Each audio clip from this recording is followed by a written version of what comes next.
The original Bitcoin community was in Asia. It was not the US. I actually have a theory that I've developed over the past 4 years, which is you tend to see the meta or the narrative of the cycle that we're in happen once in a small way in the cycle before.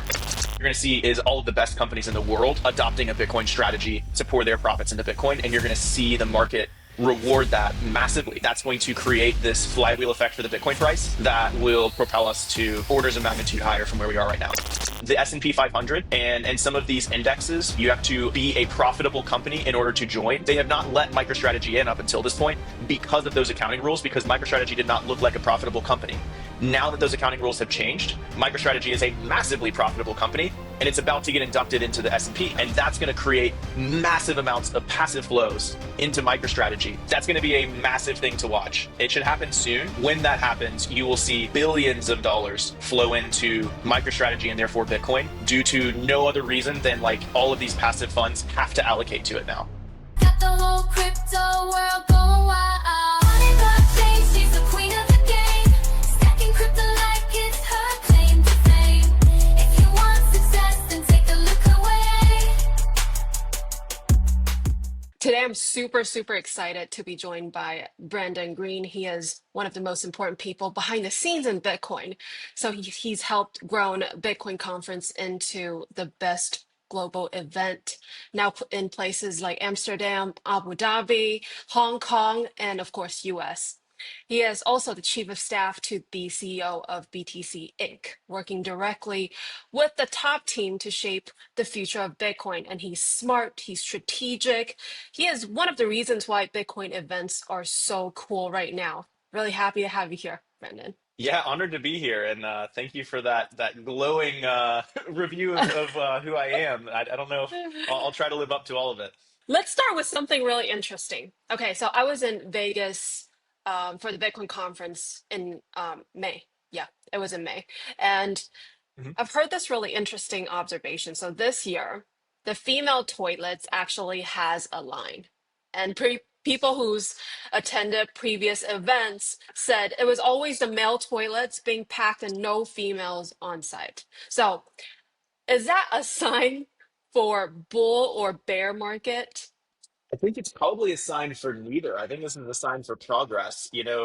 Bitcoin was really born out of this cypherpunk sort of highly online subculture, and we're starting to see it really. It's almost cliche to say break into the mainstream at this point. It is mainstream, Mm, and mm. and so where there's the greatest gains to be seen in sort of the composition of the Bitcoiner user base is with women, because there were so few early on. Now we're getting to a little closer to parity, and I think that's awesome. And it's an important step in the adoption cycle for Bitcoin You've been in Bitcoin for a long time, right? since 2017. Has the definition of being a Bitcoin maxi changed for you? Or you know how a normal person getting into crypto, first they learn about Bitcoin, and then there's this shinier object, which is one of the, alts or a meme coin that pumped, I don't know, like 10x, 100x in a week. And you're like, oh, that sounds cooler. Let me just try and buy some of those. Have you been an altcoiner or shitcoiner, they say? Yeah, it's funny. So when I joined in 2017, uh, uh, Vitalik Buterin actually used to write for Bitcoin Magazine, and I Mm. interfaced with him a few times in my early kind of time at Bitcoin Magazine. I was writing articles, and he's the one who coined the term Bitcoin maximalist. And he used it in a Oh. derogatory sense, where someone was kind of I don't remember the full conversation, but it was someone who wasn't that excited about Ethereum. This was early days of Ethereum, and we're basically saying we should just devote all of our focus to Bitcoin. And he kind of derided the person for being a Bitcoin maximalist. And so in the early, the very beginnings of at least my tenure in the space, being a Bitcoin maximalist was seen as a negative thing. It hadn't quite really played out yet, to say oh, Bitcoin for sure is going to be the king cryptocurrency in our space. And that was something that really started to, I think, form and articulate in that 2018 bear market, where you had all these ICOs, all of these shitcoins, all of these things launching through Ethereum, and they were all just hemorrhaging value. And the question was, where do you invest not in a bull market, but in a bear market? What actually protects you the most? And I think that's where Bitcoin, especially in 2018, really shined. I mean, even though it was down 75%, 80%, compared to 99% for many of the projects, it really was the safe haven of the space. And I think growing out of that, the narratives really started to form around why it's so important to have Bitcoin, quote unquote, maximalism. And really Mm. what that means is just a recognition that there's a lot of different cryptocurrency altcoins, shitcoins competing for other things other than what Bitcoin is competing for. And what Bitcoin is competing for is the decentralized monetary system of the world. And so in that way, like, it needs to be set aside. And then if you want to talk about other things happening in the cryptocurrency space, that, to me, that's okay. It's not as interesting. It's okay to talk about it. It's just, it's not the same as talking about Bitcoin. So that's how I've kind of viewed it. Okay, so here comes the next question. You know how after strategy, they're like, oh my God, this is the perfect cheat sheet. The stock went crazy after Michael Saylor adopted the Bitcoin strategy, right? And then you see Metaplanet and a lot of other smaller Bitcoin companies, so-called, but a lot of them, they are not really Bitcoiners. They just see that adding Bitcoin on their balance sheet could pump the stock price. What is your view on those companies? Yeah, I mean, I think that these Bitcoin treasury companies are probably the most interesting thing happening in the space right now. And there's a couple reasons why. First of all, like, I think this is the narrative of the cycle. Um, I actually have a theory that I've developed over the past like 4 years, which is Mhm. you tend to see the the meta or the narrative of the cycle that we're in happen once, like, or like in a small way in the cycle before. And so if you go all the way back to like the was it the Mastercoin ICO and the Ethereum ICO Mm, that happened back in 2014-ish, and then ICOs became the major theme of 2017. But also in 2017, there was this little thing called CryptoKitties on Ethereum, which was the first ever NFT project, or at least the first big NFT project. Um, and of course, NFTs became the meta, I would say, of the 2021 cycle, right? But in 2020, you saw this Michael Saylor guy launch a Bitcoin treasury company. And I think that Bitcoin treasury companies are the meta of this cycle, this 2025, 2024, 2025, probably into 2026 cycle.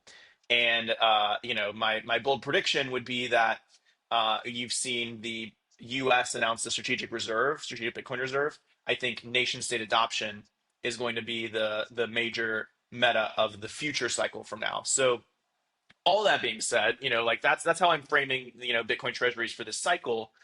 But if we're looking at like what's really going on, what you're seeing is the stock market is rewarding companies for saving their money and valuing their profits in Bitcoin. And it's not that like absurd or crazy of an idea. But the thing is the market is so starved for that activity that you're seeing wild premiums on it.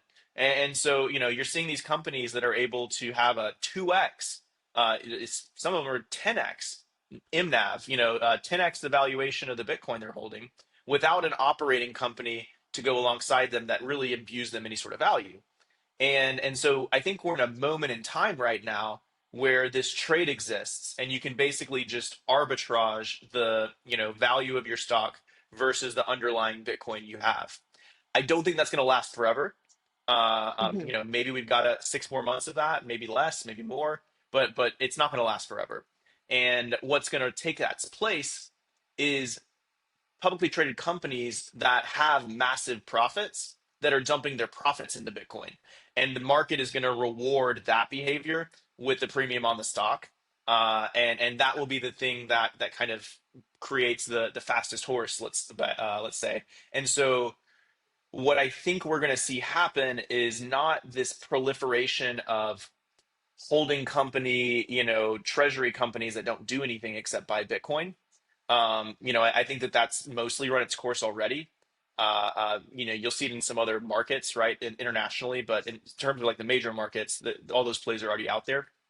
Instead, what you're going to see is all of the best companies in the world adopting a Bitcoin strategy to pour their profits into Bitcoin, and you're going to see the market reward that massively, and that's going to create this flywheel effect for the Bitcoin price that will propel us to, I mean, orders of magnitude higher from where we are right now. Do you predict it's going to happen this cycle or next cycle? It's a good question. I mean, it's a matter of time in my mind.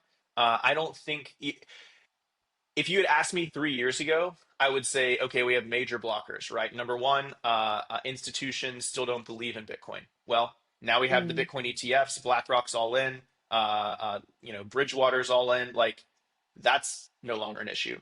Then I would say, we had these FASB accounting rules, especially in the US, where, on a public markets balance sheet, it didn't treat Bitcoin as it treated as like an intangible asset. So you couldn't market to Hmm. market, which means that actually this happened today with MicroStrategy. This was the first time MicroStrategy was actually allowed to realize the appreciation on all their Bitcoin they've been holding for the past 5 years, right?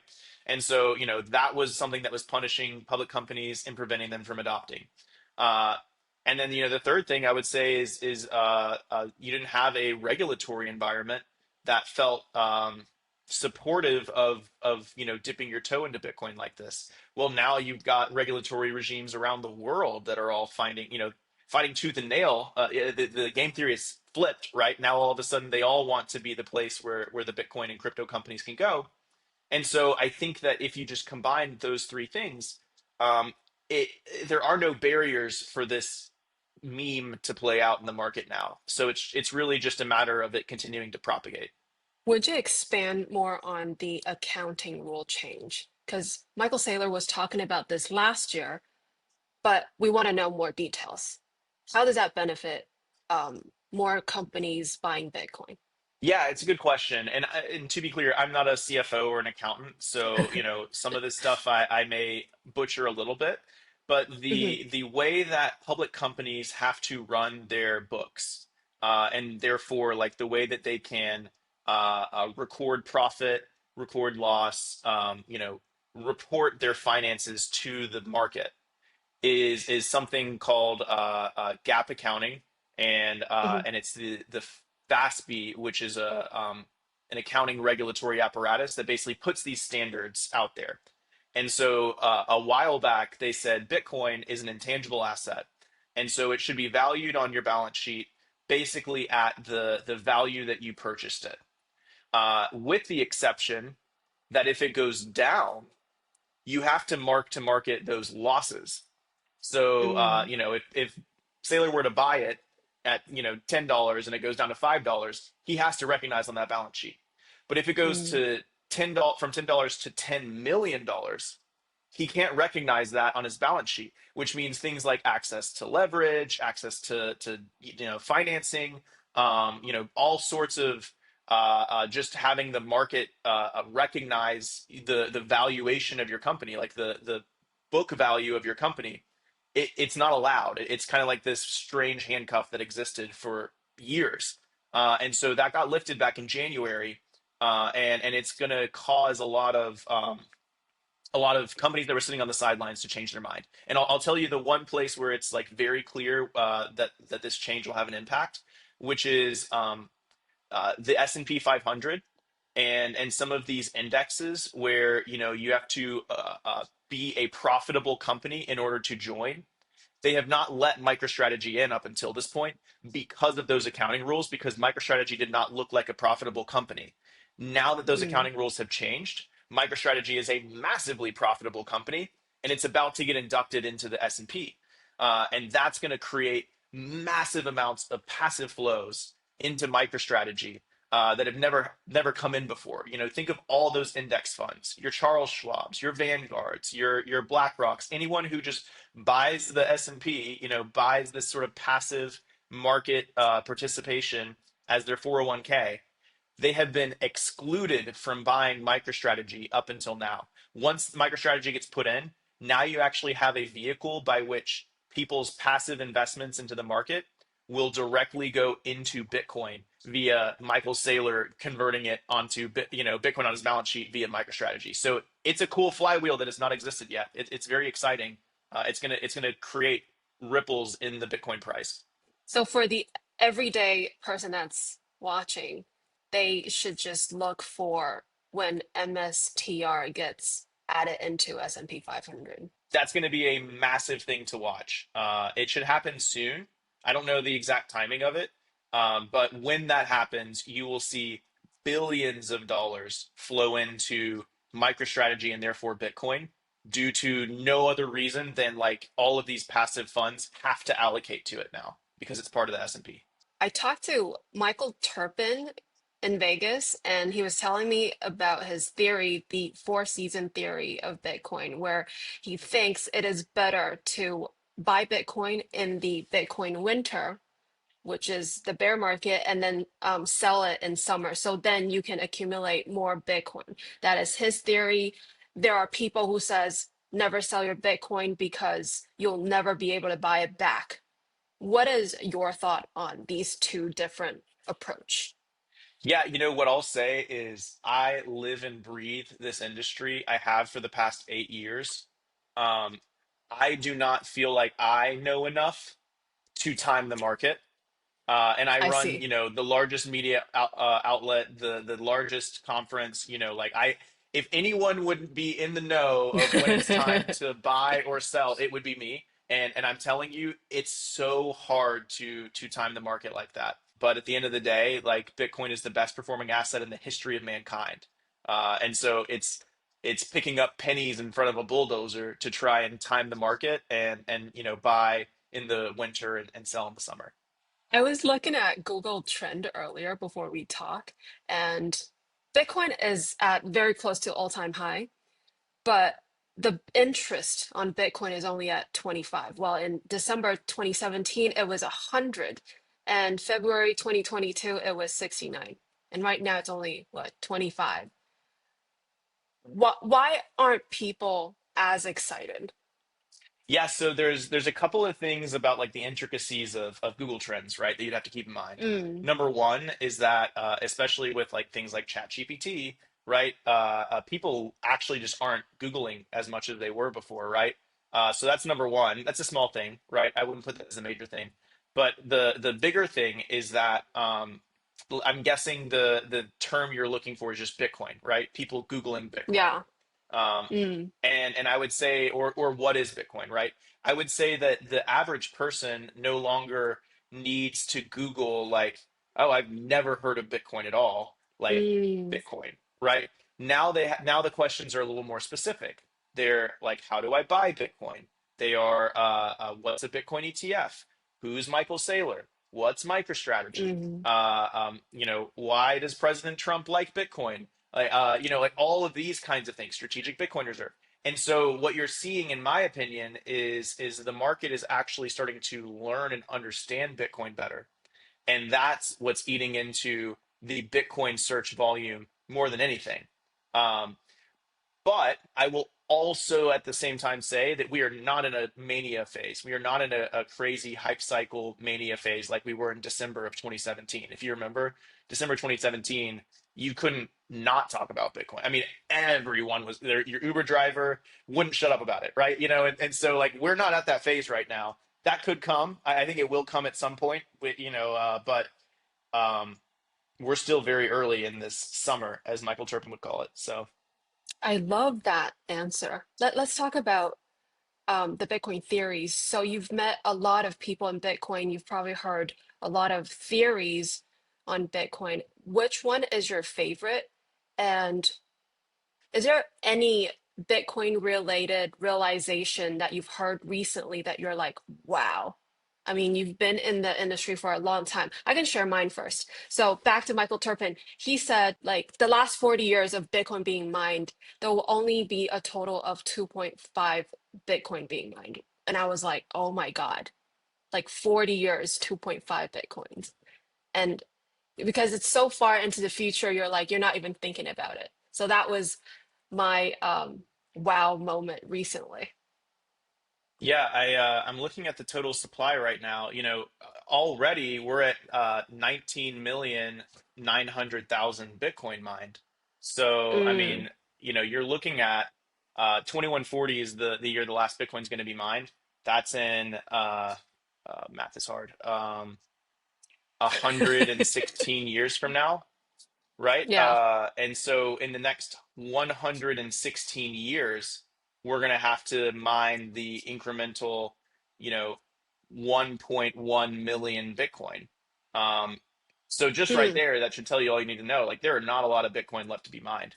If people want to have these type of really OG and refreshing conversation, they can just attend Bitcoin conference in Asia, Hong Kong. It is coming up soon. What can we expect? So first of all, I'm very excited just to be back in what we call the East, right?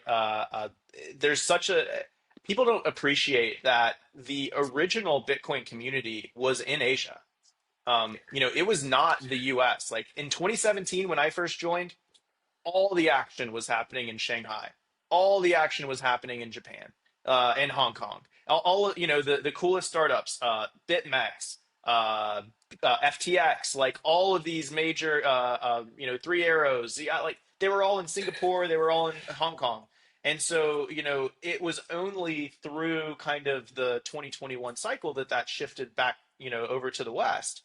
Um, but it doesn't have to be that way. And in fact, some of the most OG, smartest whales, Bitcoin whales, are still out in Hong Kong and Shenzhen and Shanghai, in Tokyo and Seoul, so on and so on. And so, what I'm really excited to do is like this is a good chance to bring the the OG Bitcoin community back together. All of the miners up in the Mm. Sichuan region of China and everyone to just come back and have that one time a year where you get to talk about Bitcoin. You don't have to worry about talking about all the altcoins, all the shit coins, all no one's going to come shill you their like you just get to come talk about Bitcoin.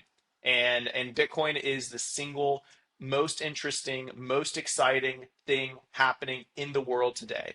And it's really an honor to be able to create a platform to just talk about it, to learn about it, to understand what's going on today from a technical standpoint.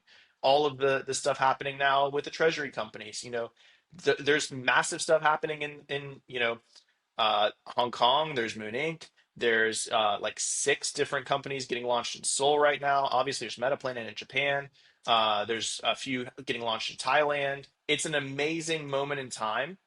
Um, and we're in the middle of a bull market. I mean, we're at 118K Bitcoin prices. And so there's going to be a lot of new faces too. There's going to be a lot of people that this will be their first Bitcoin conference. And so, yeah, it's going to be a really fun time.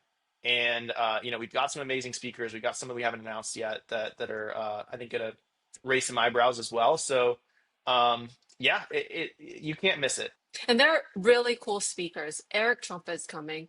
What was the conversation like? How do you convince him to fly all the way to Hong Kong? Yeah, well, so Eric is someone that we've gotten to know really well through our work with President Trump.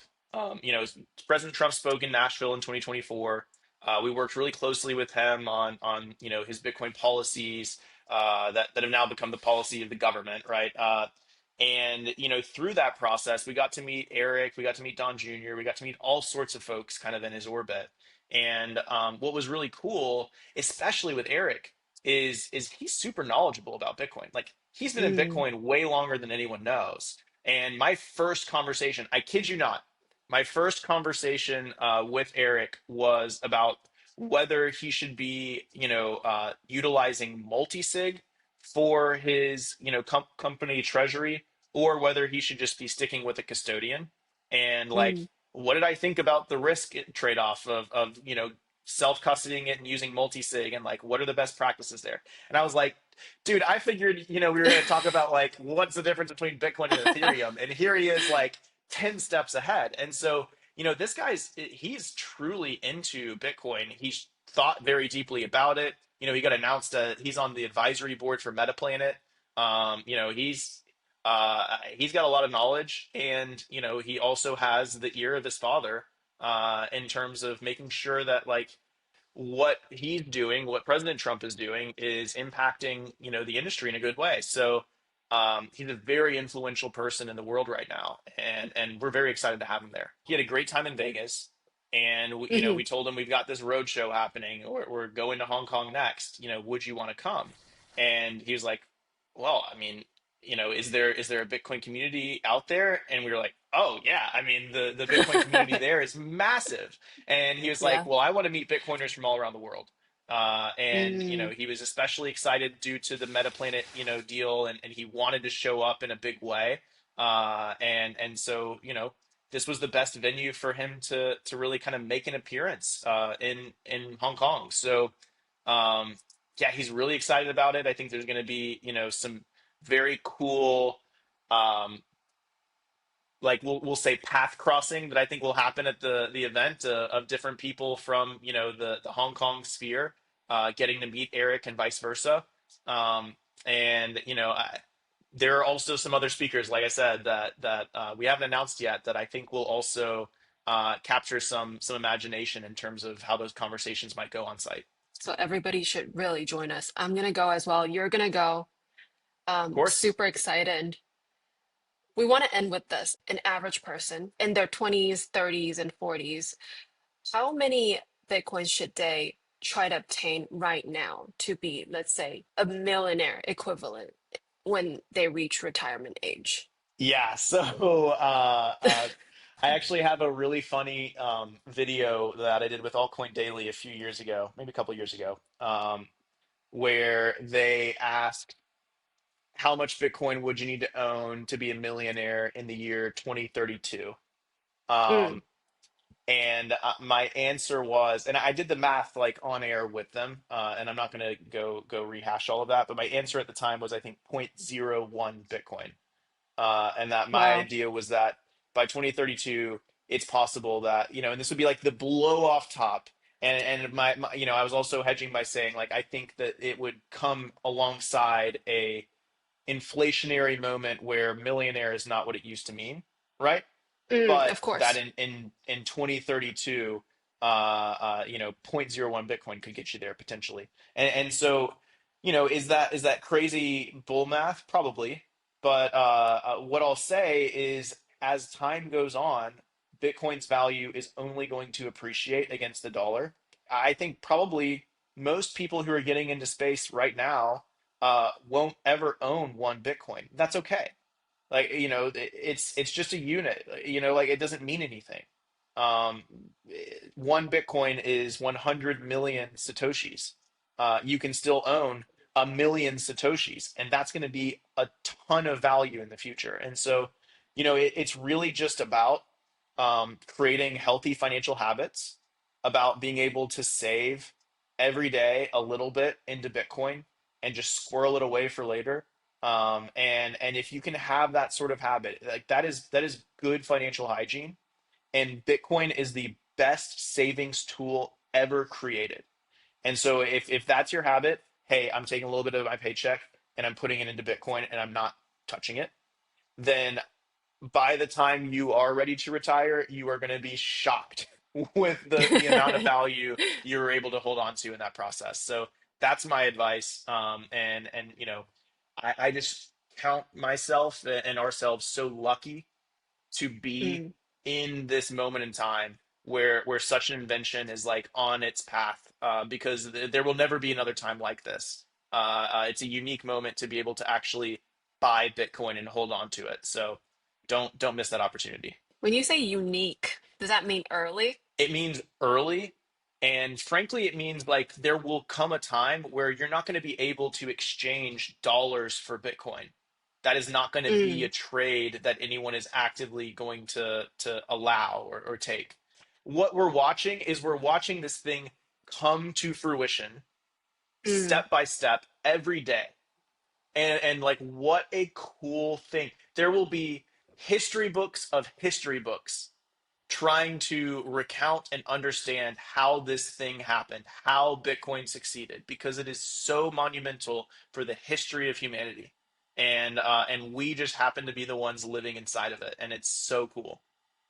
I love that ending. And also, if people want to talk to people as cool as Brandon, they should go grab a ticket for Bitcoin Conference Asia. There is no reason why you should not just check it out, honestly. Thank you Absolutely. so much Please. for your time. This has been so much fun. Yeah, it's been a blast. Thank you so much for having me, Bonnie.